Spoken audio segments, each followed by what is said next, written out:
Good morning, good morning, good morning, good morning. Mo- Rise and shine. It Open. is a beautiful, beautiful Monday morning. Rise and shine. Ladies and gentlemen, you saying it's not Friday, so why am I seeing these two guys here? Well, as I promised you 2 weeks ago, to, this month is Men's Health Month, which is June, and we have been doing a podcast in commemoration of Men's Health Month. We've been doing Men's Health Monday in partnership with Darlington County First Steps. Mhm. So here we are, Men's Health Monday, and I am one of your hosts, Mark Calhoun. I'm the Director of Social and Community Services for Care South Carolina, always with my partner in crime. I am Daniel Myers. I'm the MAT HUD Program Director for CARE South Carolina. And Marek, I got one thing to say. Get up, South Carolina. Get up, world. It's a new day and it's Monday. Make it so great. It's my birthday. Get up and celebrate with me. Get up. That's it. Come That's on. what I was gonna say. Yeah, before we get started, I want to wish my partner in crime a happy, happy, happy birthday, man. How old are you today? What you working with? Well, what I'm telling myself is that I'm 27 today. I'm Yeah. telling myself I'm 27, but thank God that, I've made it to 50 years. I'm a Woo! half a century today. And, it's a Congratulations. blessing. Thank you. It's a blessing. A lot of people haven't made it this far. So thank God for allowing me to see 50. Yes. That is a milestone, sir. Yes. That That is is. a milestone. Yes, sir. Well, you have a happy birthday, man, and I hope you enjoy it. All Father's right, Day man. was yesterday, your birthday the next day, so I hope you definitely you enjoyed yesterday and definitely will enjoy it today. Well, I'm out then. I'll see you. uh,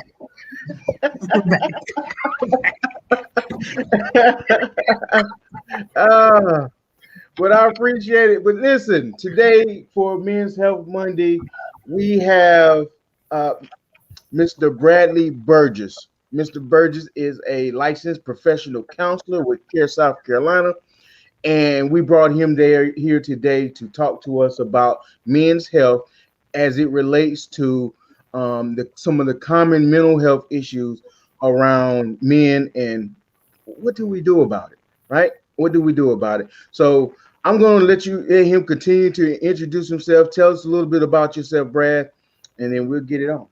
All right. Well, first thing is I'm in the wrong place. I thought this was the beautiful bald men's group that meets on Monday morning.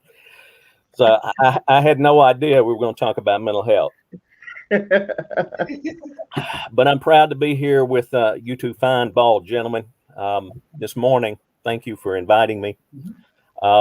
As you've mentioned, I am a licensed professional counselor. I'm a licensed addictions counselor. I'm a national certified counselor, and a few other things. And so many I just really can't keep up with. That alphabet soup kind of gets long after a while. But I've been doing this for 29 years. Next year will be 30 years that I've been providing counseling services. And I've been with Care South for 5 years. This makes my fifth year. And what I've been doing for the last 5 years is providing services up in the Pageland area for two of their schools. And I've really enjoyed doing that. It's been a blessing. The folks in Pageland have been wonderful to work with. And it's just been a great experience. And being with Care South has been a great experience too. It's as Daniel said, making it to 50 is a blessing, and it's also a blessing to work with people who have the same motivation and the same focus and the same compassion. So I'm very thankful for that. But I'm also thankful for you guys too, and for having me this morning. Absolutely, absolutely. Thank you for being here. Um, so let me kind of kick it off like we told you. We mentioned earlier, it's Men's Health Month, June, which is June is Men's Health Month, and we've had uh, a gentleman on our first show from the South Carolina Cancer Alliance, Mr. Henry Well, talking about cancers that we would normally see in men. So we wanted to have we kind of got this thing about okay we're gonna take care of the body, mind, and soul. So you're the mind on this thing, on the mind portion of it today. So in terms of men's health or men and mental health in general, what are some of the common mental health issues that we would see in men? Is there anything more prevalent we see in men than you may see in women? Well, I think to answer that question, we need to take a look at maybe some differences when we talk about men versus women and how they view counseling. Um, it's not surprising that the vast majority of clients are oftentimes women. Mhm. Now, the why do y'all think that would be? When y'all think about that, what do you think would be the reason? Well, because we wear S's on our chest. We don't feel like we need anybody. We internalize a lot of things. There you go. There you go. That's Mhm. exactly what it is. So it doesn't mean that women have more problems than men. It just means that women are more willing to talk about it than men are. Right. And you're exactly right. There's this is what's interesting about a lot of the studies that they've done, especially in reference to men. They've done several studies about men in different cultures and different societies. And what they found was there is a lot of similarity in cultures that had no contact with each other, that were on the other side of the world. And what they came up with was three motivators. And the theory is they call it the three P's. Okay. So the basic motivation for men in their theory is number one, to protect. Okay. Number two, to provide. And number three, to procreate. All right. And they came across that. How does that sound? Does that sound right to y'all? Yep. Okay. So when you think about that, to protect and to provide, um, for a long time, the measure of men were their toughness. Okay. And we're not just talking about the physical toughness, because you and I also know there's a mental aspect of that goes along with that too, right? So that was the motivation and that was the drive. And I would say that it's a pretty accurate concept. Now, the thing is, we also take a look at how women and men basically deal with the situations in their life. Okay. And a few years back, there was a book, and I don't know if you've seen it, but it had a pretty interesting premise. It said women are spaghetti and men are like waffles. Okay. And in that book, it was talking about the prominence of emotion and how men and women deal with it differently. Now, some would say it's definitely sociological, that it's taught in our cultures, and it probably is. But others would also say that there's a genetic aspect of it as well. So women have, and let's talk about why I'm saying men and women. We're talking in generalities, right? So if I say something about men are and women are, and you say, well, that's not me and that's not so and so, I'm not saying it's everybody. All right. You may be very different than what I'm describing, but the only way to talk about it is to do it in a general aspect and then bring it back to the subjective, which would be the individual. So the premise of the book was women are much more comfortable with their feelings, and their feelings have a tendency to touch and everything else in their lives. And men, that would be like spaghetti, but men are like waffles. Now, why do you think they would say men are like waffles? So what we have, waffle has those indentions and all over the place, kind of not a flat surface, but kind of all over the place. Yeah. And so the theory is that men are more apt to compartmentalize things, right? Put it in that little bitty square. Okay. So Hmm. it's not out everywhere. And so let's do the subjective. Let's just give an example of it, right?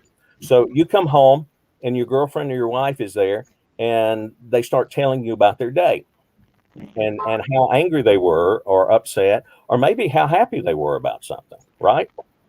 Hmm. You come home and you don't say anything, right? So what's the first question they ask you? How was your day? And 9 out of 10 times, what's the guy going to say? It was all right. It was okay. It's It's okay. good. Yeah. No big, no big deal, right? Yeah. It's just another day, right? That's right. Yeah. Yeah. So we're less inclined, for most of us, not to automatically start talking about those things. So Right. we might be very good at work is work and home is home. Right. Friends are friends and family are family. So we might have these little squares that we put things in. Now, the question is, why do we do that? Well, basically, the theory about it is because when you're at work, you've got work to do, right? And when you're at home, it's home time. And so you might try to keep things away from each other because it's easier to focus and deal with them. Now, here's the problem, right? So compartmentalizing things may very well serve a purpose because you're at work, you're doing whatever your work is, you're not thinking about the rest of that. It helps you get your goals and objectives taken care of. The problem is, though, if we're having emotions and we compartmentalize them, if we leave those emotions there, what's going to happen? Those compartments are going to fill up. They're going to Right. fill up. And what happens when they fill up? It overflows. It overflows. It's going to come out in some way, shape, or form. Okay? So this is what I'm going to say. Yes, sometimes we do have to compartmentalize things, but that doesn't mean shutting something away and never addressing it, right? And I'm going to give you the example of things that men kind of understand, okay? So if you're doing a job and you're working with tools, right? And you're in the middle of the job, but the tool gets dirty, the tool gets wet, the tool gets oil on it, the tool gets whatever you're messing with, and you put it to the side, right? What are you going to do with that tool at the end of the job you're doing? Clean it up, put it back in the toolbox. You're going to clean it up, put it back. Why? Because I'm going to need it tomorrow. You're going to need that. Yes, you're going to need that tool again. Okay. So here's what my grandfather taught me. If you take care of your tools take care of you. Right? Okay. Okay. So here's the thing. If that tool is important, we're going to take care of it and we're going to put it where it needs to be so we can use it next time. If we take our emotions and put it in the box, but never look at it, never take care of them, they're going to fill it up and it's going to come out in some way, shape, or form. And if we do that, 9 out of 10 times, it doesn't come out in a healthy way. That's right. Okay. Yeah. So that's an example of helping men understand that what you're feeling is important. Yes, that may not be the time to deal with it right then, but you do need to go back and deal with it. I'll give you another example. Okay. And the reason I give these examples is because you are exactly right in your description of men in the beginning. If you ask a man, do you like going to the doctor? What are they going to say? No. No. I'm good. Hey, I'm fine. And you know what we hate even more than going to the doctor? We hate going to the dentist. Yeah. Right? I mean, nobody loves going to the dentist. And I've got a great dentist. I just don't like going. Now, ask yourself this.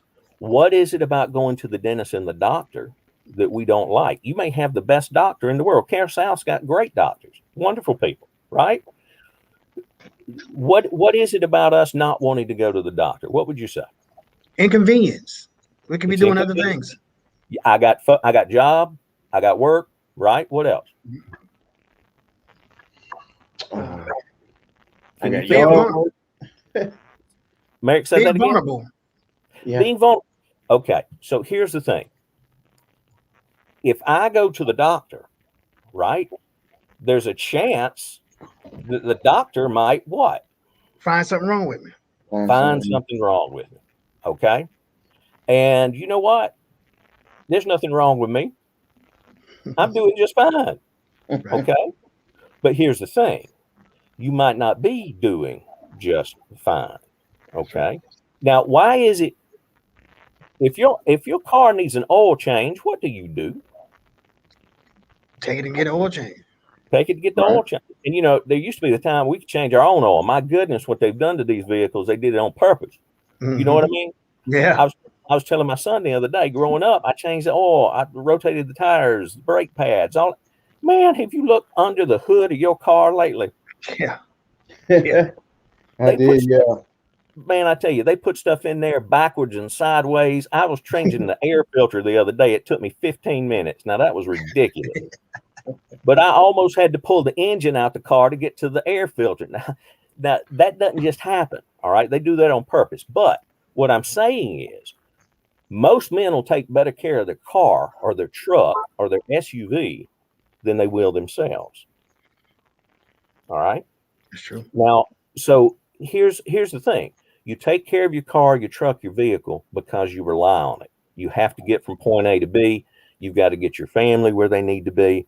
It is something that you have to have in today's world, especially if you live in the rural areas like we do.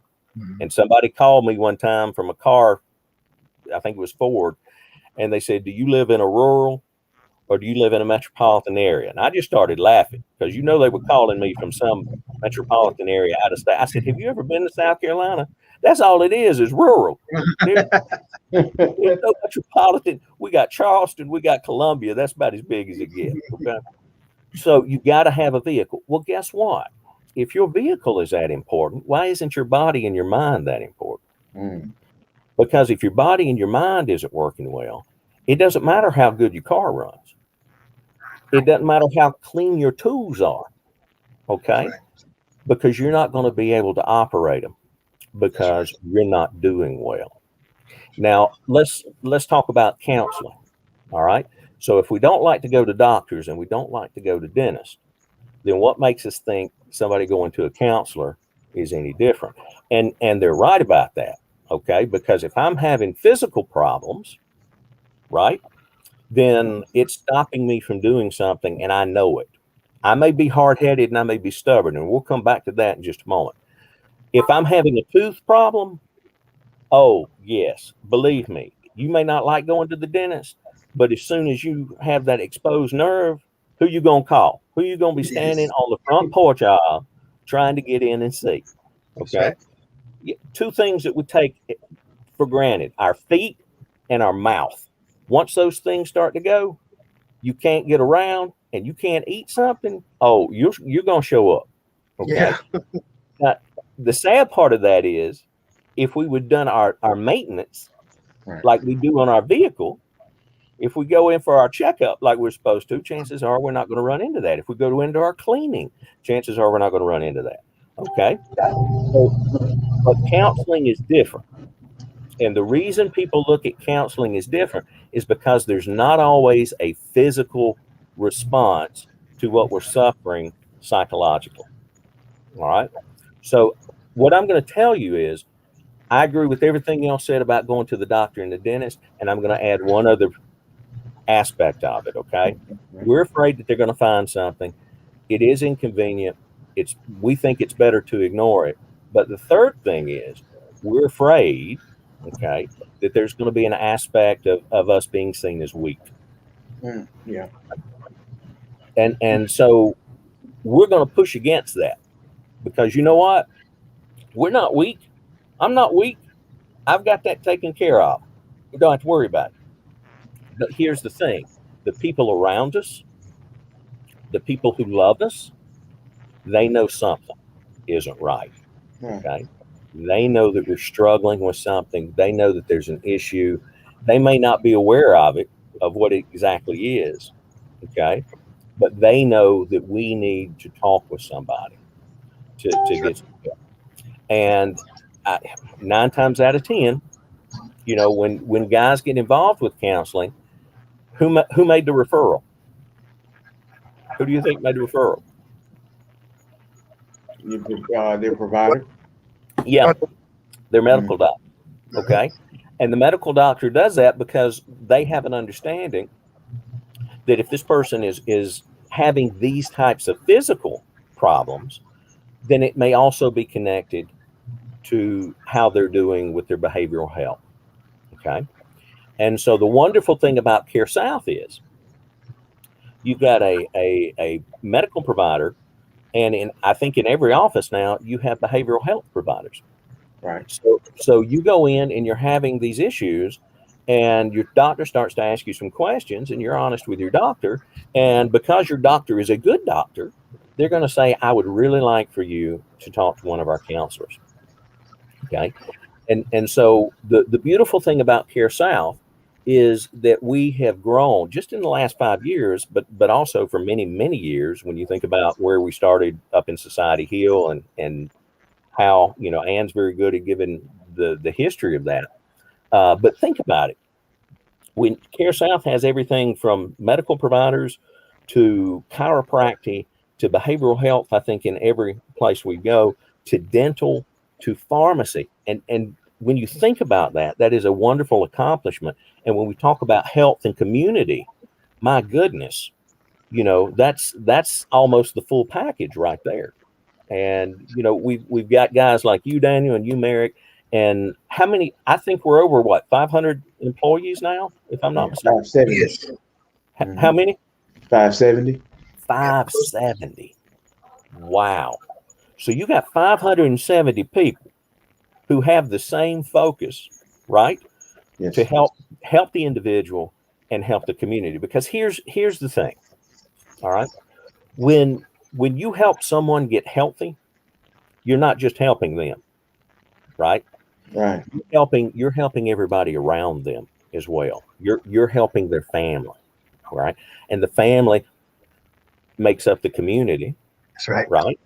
That's right. And the community just isn't, Hartsville and Pageland and Dar. The community grows bigger and bigger and bigger. In fact, in counseling, what we call it is the ripple effect.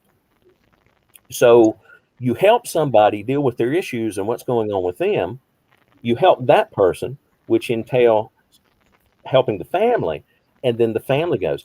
And so I've had parents that I have worked with as young adults who ended up bringing their kids in years later to see me. And because this is what they said, you helped me so much, I want to make sure they don't go down the same path I did. Mm. I've changed. I don't want them going down that path. Can you help me? And so it ends up being a generational thing. And I'm going to tell you guys, I don't think you and I or anybody else can wrap our heads around what we do on a daily basis, how it impacts the people, and what the far reaching positive and healthy implications of that is. So I'll be honest with you. I think one day, God's going to see us. He's going to say, let me show you something. And he's going to show us, what we did and accomplished in this life and how it affected generations after us. And I have hope and I have faith that that's what we're doing, not only as individuals, but individuals that come together as a entity that really cares about individuals and families and children and couples and the elderly and just the whole gamut of what makes up our community and our society. And so when I get up in the mornings, I'm pretty motivated. I'm excited about the things we do and how we do them, and, I love to see the mobile units. Man, that's incredible. And I remember when Jerry was getting all that together and so forth and so on, and they would actually do wellness checks on the kids, and then they would make referrals when things they had come across that nobody else had realized. So as we continue to grow and work together, there's no way that our organization is not making a positive impact. I think it's one of the most beautiful things I've ever had the opportunity to be a part of. And I've been involved in numerous things. And I believe that each one of them served a purpose. And it was part of my growth professionally, my growth as a person. And, I don't think it's an accident that the three of us are meeting this morning and that we're talking about this topic. Now, when we talk about getting men to get the help that they need, I've worked with a lot of men, and I've worked with a lot of men in groups, and I've worked with a lot of men individually, a lot of men with family units, those types of things. They don't know what to expect when they go to see somebody, okay? And they've seen things on TV that may or may not be a good representation. They've seen things in movies that doesn't always paint it in the appropriate way. And so they don't know exactly what to expect. So I'm going to use another example, right? So, guys, let's do this. We're working on something. Maybe it's a car. Maybe we're doing yard work. Maybe we're working on the house. All right. You cut your hand. All right. And it's bleeding. What's the first thing you do? Grab a paper towel or Grab a something to paper stop towel. the bleeding. Something to stop the bleeding. We're gonna put pressure on it, right? We're gonna Right. slap that paper towel or hopefully that clean rag that we've got there, and we're gonna stop the bleeding. Hopefully. So what's the next thing we're gonna do when we get inside the house? What are we gonna do? So we're gonna put something on it, some A Band-Aid or anesthetic. something. Yeah. What are we gonna do before we do that, though? We're probably gonna stick it under water, try to get that blood. And we're gonna take a look at it, right? Because we need to know how bad this thing is. Right. Okay. Right. Now here's my question: if we don't wash it, if we don't rinse it out, and we just put that rag on, and we think we're just gonna slap some gauze on it and tape it up. Now there's something else we forgot too. Now you and I both know that if it seems to be bleeding heavily, we're supposed to elevate that thing, right? Yeah. Supposed to leave the pressure on it. We elevate it because why? It's harder for the blood to get up to the arm, so we won't bleed as fast.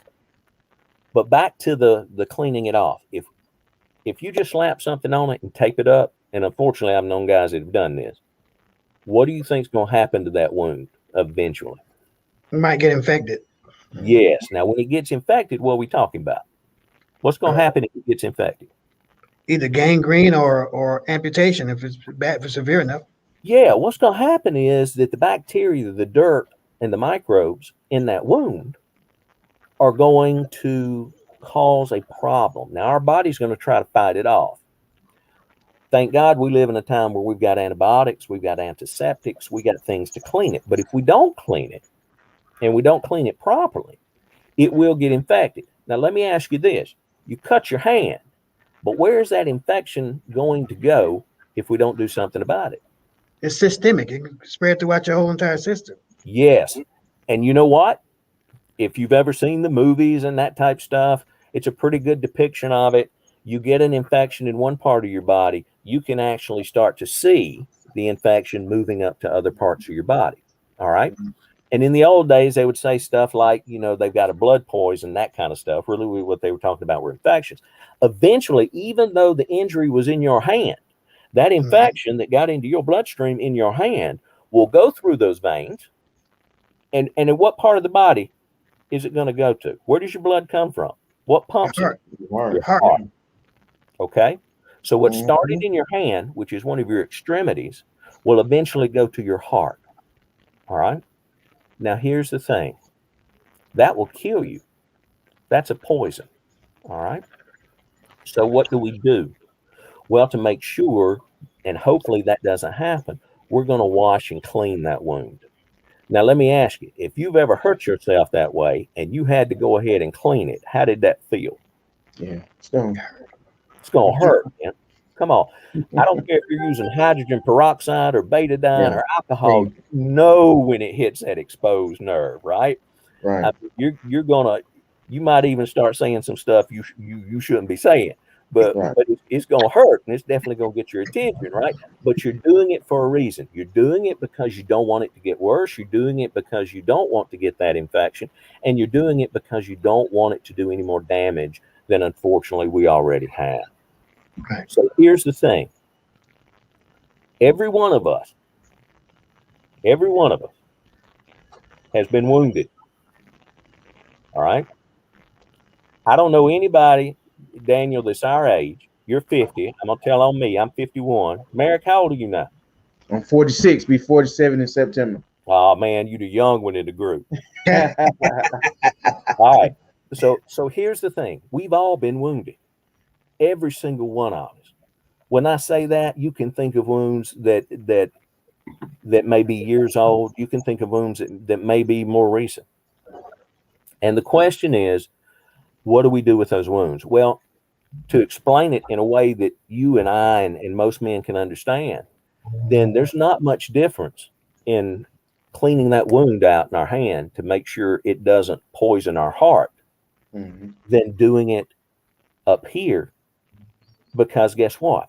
If we don't, it can poison our heart. Now, what do I mean by poisoning our heart? Well, if you've experienced something in your life, right, that's been tragic, if you've experienced something in your life that's hurt you, that's wounded you, and to this day it still causes you pain, well, here's my thing. If you suffered that injury in your hand and you cleaned it and you did everything you could for it, you may have had to go get stitches, right? You may have had to go get stitched up. Eventually, though, what's going to happen to your hand? If you did everything you're supposed to with it, it's going to turn into a what? That wound's going to turn into what? If it heals, what does it eventually become? A scar. A scar. A scar. Okay. Now, here's the thing. A scar shows that you got hurt, that you got injured.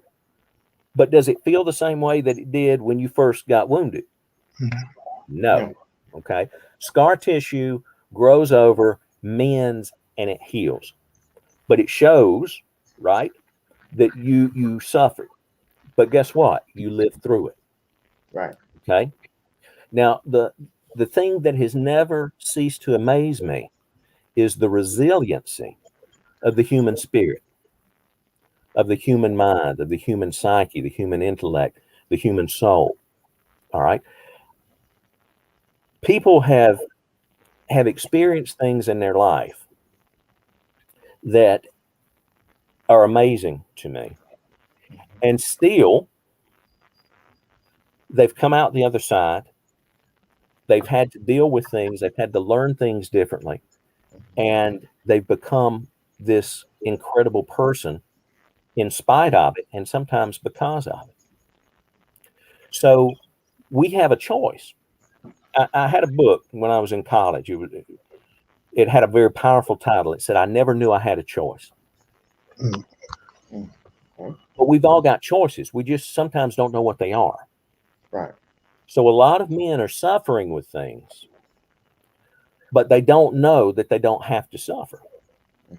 Okay. That there are people out there, just like their primary care physician, who wants to take care of them physically, that want to help them psychologically, emotionally. All right. And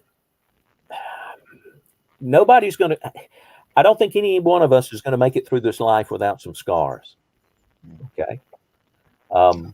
That's just the way life is. Nobody ever promised me it was going to be easy. And I think one of the quotes from one of the old Doors song is, "Nobody gets out of this alive," and he's talking about life. So there's going to be pain, and there's going to be some suffering. And the question is, how do we deal with those things? And there are folks that can help you because that's what they're here for. And many of us are blessed with people in our lives that help us with those things. And those are wonderful gifts. They truly are. And I think everybody needs those types of folks around them. But just like when you can't sew yourself up, and maybe your wife or your buddy or your neighbor can't sew you up either, maybe you need some extra help. And here's the thing, there is no shame in asking for help. I have all the respect in the world for the attitude of, I've got a goal, I'm going to work toward it, and I'm going to accomplish this goal. That's wonderful. That's how we become successful in life. Okay.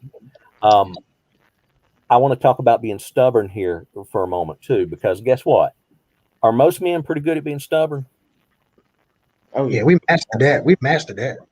Oh yeah, ask our wives. They'll let you know. You know, they'll tell. Wives are really good at letting us know things. I was driving the other day. I'm gonna tell on her. Don't you say this out loud, but I was driving the other day, and I just happened to be driving with one hand. She leans over. We were the only two in the car. She says, "You know, your son drives like that too." So what was she saying? He drives like that because I drive like that.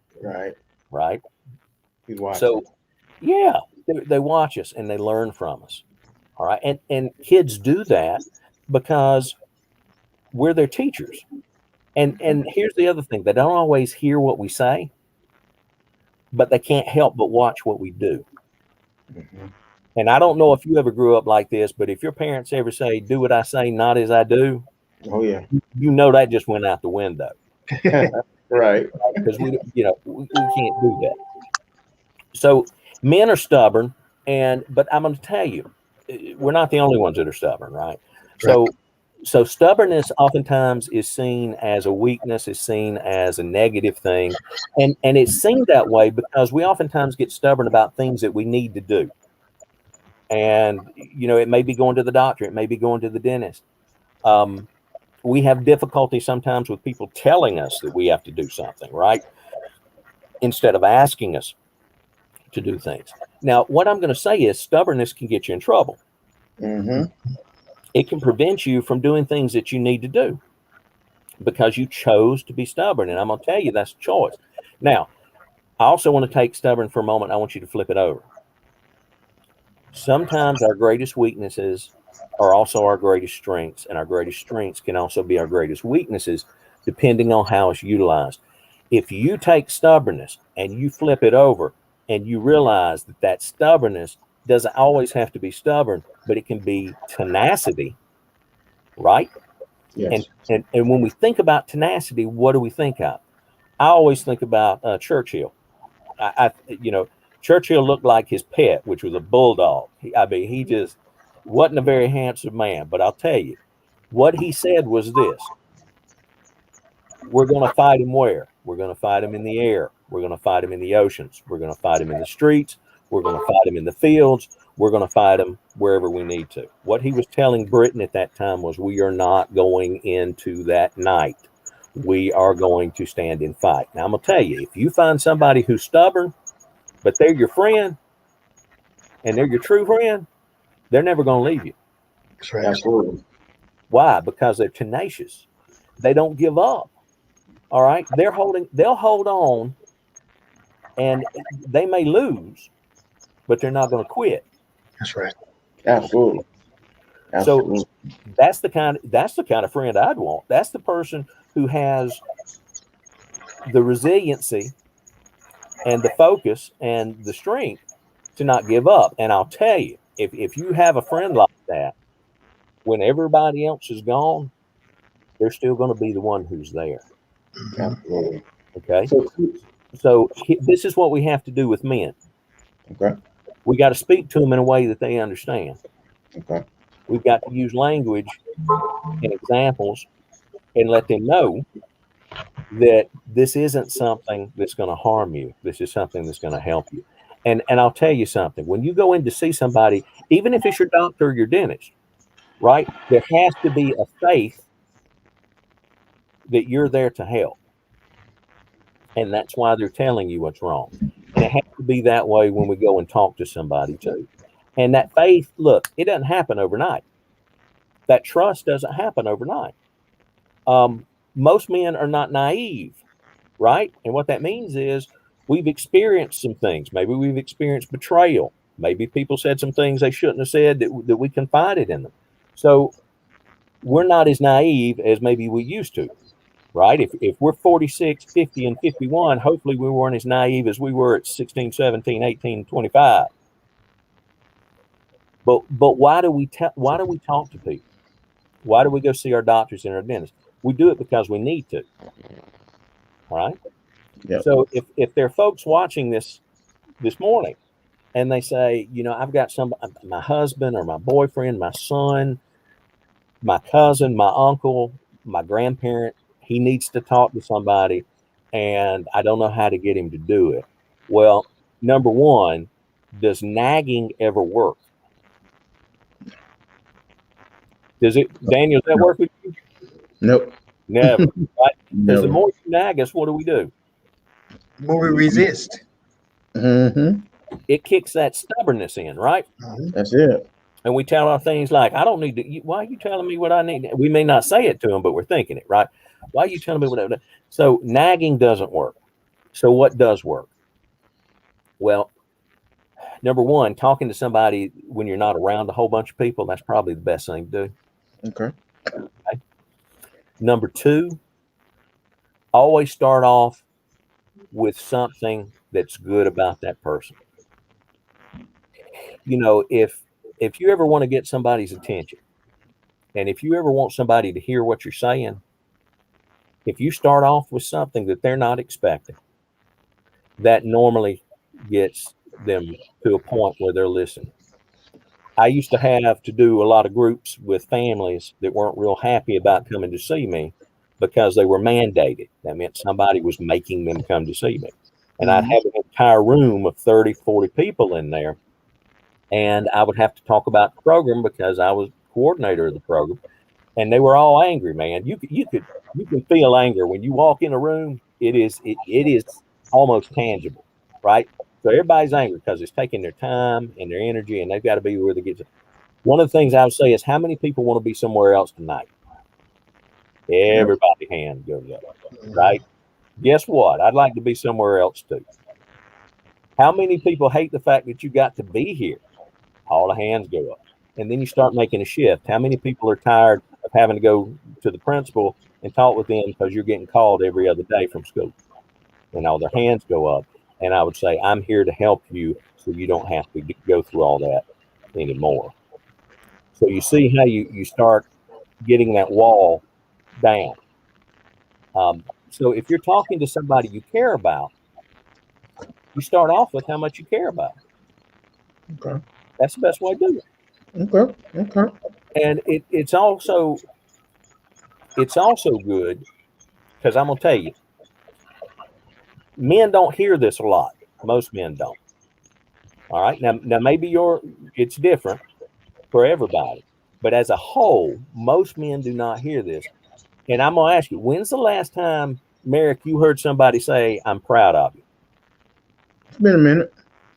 Been a minute. Yeah. Daniel, how about you? It's been a minute, Brett. It's been a minute. It's been a minute. Yeah. All right. When somebody says they're proud of you, how does that make you feel? Feel good. Man. Yeah. That's one of the best compliments I think most men, maybe even most people, possibly, can receive. Yeah. And I think men perceive it a little bit differently than women. I think one of the things that, you know, women love to hear that you love them, and I think that if you do, that's what you need to tell them because that's very important for them.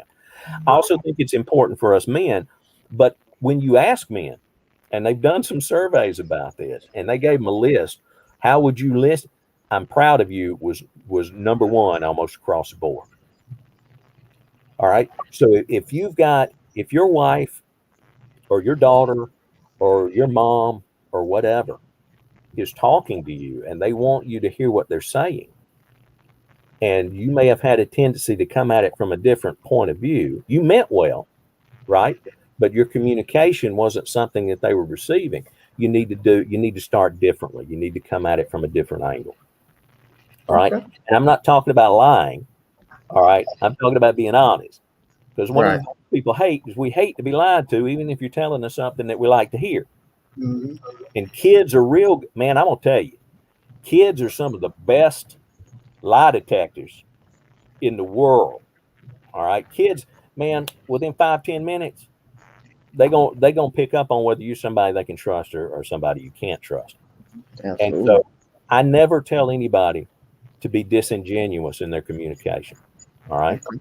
Now I do believe there are things that we have to say sometimes that we're not necessarily happy about.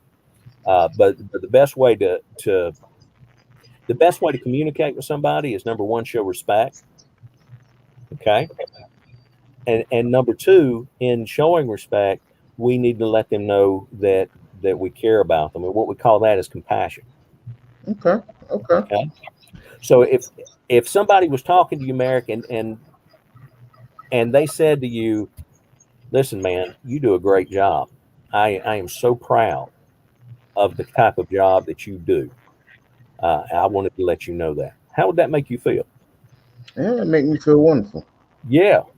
And you're more apt to actually listen to the next thing that person has to say. Absolutely.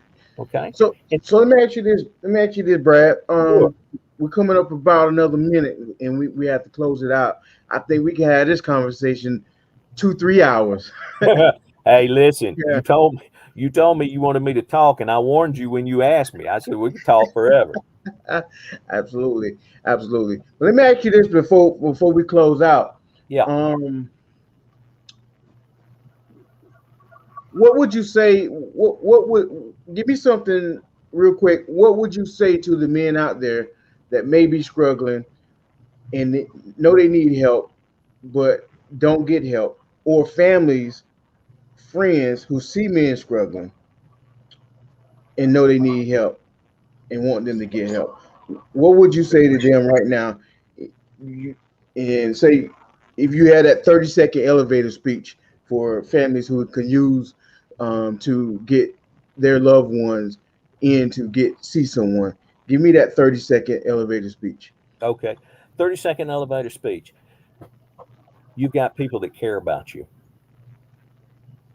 You've got people that love you.